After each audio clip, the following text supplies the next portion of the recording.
यहाँ पे इतने लोगों ने पेंटिंग्स भी प्रेजेंट किए, सर क्या कहना चाहेंगे? और बहुत अच्छा लेसन भी मिला है आपकी तरफ से। मेरे ख्याल से आज हम लोग 75 इयर्स इंडिपेंडेंस कर रहे हैं, सेलिब्रेशन चल रहा है, और ये सेलिब्रेशन में भारत के सारे रंग, सारे आकार, सारे कला, और दिल्ली, गुजरात, काफ़ी जगह से लोग आए।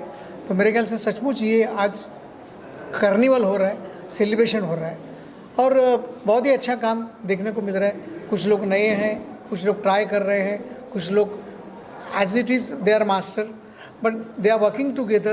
You can see all the paintings together. I think this is a good इस कार्निवल की अच्छी भेंट लोगों के लिए है। तो लोगों ने यहाँ पे आना चाहिए और ज़रूर देखना चाहिए, ऐसे मुझे लग रहा है। सर ने जिस तरह का इनिशिएटिव लिया है उसके लिए क्या कहना चाहेंगे आप, और कितना इम्पोर्टेंट है इस तरह का इनिशिएटिव लेना? बहुत, या that is very important, because हम क्या हो रहा है कि बम्बई इतनी बढ़ रही है ना कि पूछो मत। लोगों को रहने के लिए जगह नहीं, तो आर्ट के लिए जगह कहाँ से आएगी? और बांद्रा जैसे जगह में अगर आपको पेंटिंग डिस्प्ले करने के लिए मिल रहा है, तो मेरे ख्याल से ये मौका है, और ये मौका आप अगले टाइम मत गंवाओ, क्योंकि आज सिर्फ एक माले पे किए हैं, अगले टाइम 3 ही माले पे होनी चाहिए, ऐसा मुझे लग रहा है। सर आप क्या कहना चाहेंगे? सबसे पहले तो आर्ट कार्निवल के बारे में थोड़ा सा हमारी ऑडियंस को बताइए कि क्या कुछ उनको देखने मिलेगा इस फेस्टिवल में। देखिए, आर्ट कार्निवल की हमारी जो कंसेप्ट थी बॉम्बे आर्ट सोसाइटी की, तो इतने हमारे यहाँ आर्टिस्ट है, वो आर्टिस्ट लोग को सबको प्लेटफॉर्म मिलना मुंबई जैसे मेट्रो सिटीज़ में थोड़ा सा टफ होता है। तो इसलिए ये आर्ट कार्निवल की कंसेप्ट आ गया है कि हम सबको एक इनवाइट करें पूरे इंडिया से आर्टिस्ट। यहाँ पे अभी आप देखेंगे तो Gujarat, MP, Delhi, other state से ढेर सारे आर्टिस्ट आए हुए हैं, और सब अपनी अपनी कला प्रेजेंट कर रहे हैं। We are celebrating 75 years of independence, and you can see here each and every color. There are so many paintings done in different styles, different mediums, different surfaces. यहाँ पेपर वर्क है, canvas work है, landscapes है, figurative works है, religious art है। यहाँ पे detail आप देखेंगे तो कुछ पेंसिल ड्राइंग्स, एक स्टनिंग पेंसिल ड्राइंग देखने को मिलेंगे। तो जैसा सर ने कहा कि यहाँ पे भारत के एक सारे रंगों को एक छत के नीचे आप देख पाएंगे, and I hope the people will come here for the next 7 days, और वो एक कला का एक आनंद उठाएंगे। और जो आर्टिस्ट अपनी कला को हमेशा एक एक्सपोजर चाहते हैं, they will also get the exposure in the city like Mumbai. And this art carnival series now, considering this tremendous response, the Bombay Art Society will continue this art carnival series, because artists look for platforms, as I said, in the metro cities. तो art carnival की हमारी concept जो है society की, ये काफ़ी दिन से एक्चुअली दो साल से हम उसको डिस्कस कर रहे थे, लेकिन बिकॉज ऑफ कोविड ये थोड़ा सा 2 साल पोस्टपोन हुआ। अभी कोविड हमारा अप डाउन शुरू हुए, ढेर सारे लॉकडाउन आए, ढेर सारे लॉकडाउन गए, अभी भी थोड़ा सा बीच में आया, अभी दिल्ली में फिर से मास्क कंपलसरी हो गए, तो थोड़ा सा शेकी है, बट कितने दिन घर में बैठेंगे, तो इसलिए ये शुरू किया है हमने। सोचा चलो आर्ट कार्निवल की शुरुआत करते हैं, और ये सीरीज़ है at least monthly, bimonthly we will continue it, because artist needs a platform. And I would like to thank all the artist participants here who came from different parts of the country and are participating here. We wish all the best to all the participating artists. Thank you. काफ़ी अच्छा platform है अभी जो सब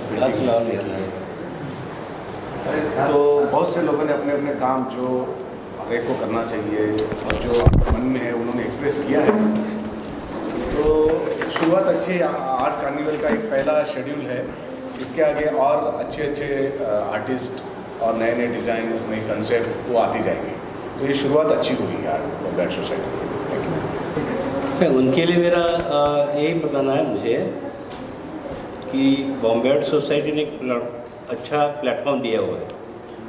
मुंबई जैसे metro city में, जैसे sir ने बताया वैसे पेंटिंग का अपनी कलाकृति एग्जिबिट करना है तो बहुत मेहनत करनी पड़ती है, यानी चांस भी मिलता नहीं कहीं ना कहीं। बहुत सारे हॉबी कलाकार रहते, कला यानी चित्रकार रहते, पेंटर्स रहते, कुछ ट्रेंड भी रहते। तो ऐसे ज़्यादा करके हॉबी के बारे में बता सकता हूँ मैं कि हॉबी पेंटर्स जो रहते हैं उनके मन में एक थोड़ा सा डर भी रहता है कि यार ऐसे बड़े बड़े कलाकारों के बीच में मैं कितना टिक सकता हूँ करके एक डर रहता है। वो डर नहीं रहना चाहिए।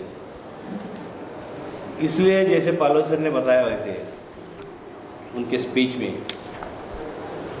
कि वो डर निकालने के लिए उनको खुद को रंग में खुद को क्या कहते हैं उसको एक्सप्रेस करना चाहिए। हाँ, फेंकना चाहिए खुद को, जैसे कलर्स फेंकते हैं ऐसे, और एक्सप्रेस करना चाहिए। जो मन में है वो निकाल दो,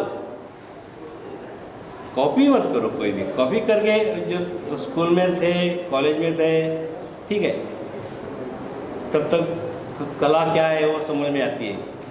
लेकिन जब आप आपके विचार जो है, अपने खुद के विचार कला के माध्यम से जब आप लोगों के सामने रखते हैं, तब वो कलाकार के विचार खुद के निकलने चाहिए। थोड़ी मेहनत करनी पड़ेगी, उसके लिए मेहनत तो करनी ही पड़ेगी। और उस मेहनत करने के लिए और मेहनत करने के बाद लोगों के सामने आने के लिए हमारी बॉम्बे आर्ट सोसाइटी है, गैलरीज है हमारी। तो मैं सबको अपील करना चाहूँगा कि आप सामने आइए। और इतना भी नहीं, हमारी कमेटी जो है बॉम्बे आर्ट सोसाइटी की, उसमें 8 प्रोफेसर्स हैं जो कॉलेजेस में पढ़ाते हैं। उसमें से 3 तो प्रिंसिपल है किसी आर्ट कॉलेज के। तो जिनको जो हॉबी आर्टिस्ट है उनको ऐसा लगा कि कुछ कहीं गाइडेंस होना चाहिए, तो आप कभी भी सर से कांटेक्ट कीजिए, पाटिल सर से, वो सब मैनेज कर देंगे। किसी को कुछ मदद चाहिए तो बॉम्बे आर्ट सोसाइटी का ये फ़ायदा सब लोगों ने लेना चाहिए, ऐसा मैं सोचता हूँ।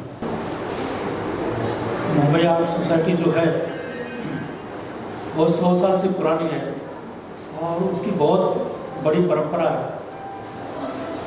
ऐसे संस्था ने जिस प्रकार से ये इनिशिएटिव लिया है वो देख के मुझे बहुत खुशी होती है।